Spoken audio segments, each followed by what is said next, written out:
အားလုံးပဲမင်္ဂလာပါကျွန်တော်ဒီနေ့မှာတော့ bucket ရတင်မောတွေပေါ်မှာ cargo operation ပြီးတော့စိတ်ကန်းခေါ်တာနဲ့တော့ sailing တိုင်းမှာဘာတွေလုပ်ရလဲဆိုတော့ပြောပြပေးမှာဖြစ်ပါတယ် bucket ကြီးကတင်မောတွေမှာစိတ်ကန်းမှာပဲဖြစ်ဖြစ်ကြောက်ကွင်းမှာပဲဖြစ်ဖြစ် loading discharge လုပ်တဲ့အခါမှာ hash cover တွေ main deck ဒီပေါ်ဖိတ်ကြခဲ့တဲ့ cargo residue တွေကို sailing နဲ့ရောက်တဲ့အခါမှာပင်လယ်ရေစီဝါဒသုံးပြီးတော့ wash down လုပ်ရပါတယ်တနည်းအားဖြင့်ရေဆေးချရပါတယ်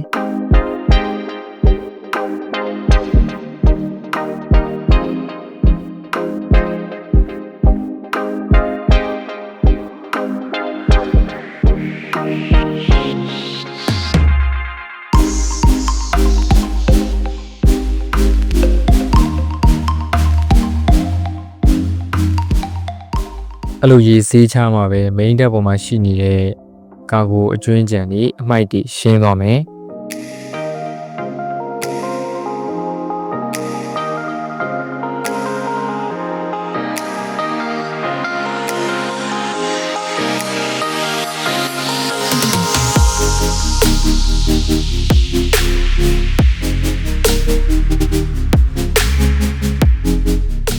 အဲ့လိုရှင်းတော့မှ main deck ပေါ်မှာတန်ကြီးခောက်တာတို့စသဖြင့်တခြားလုပ်စရာရှိတဲ့အလုပ်တွေဆက်လုပ်လို့ရမယ်ဆိုတော့ပထမဆုံးအနေနဲ့ကတော့ main deck ရေထိုးရပါတယ်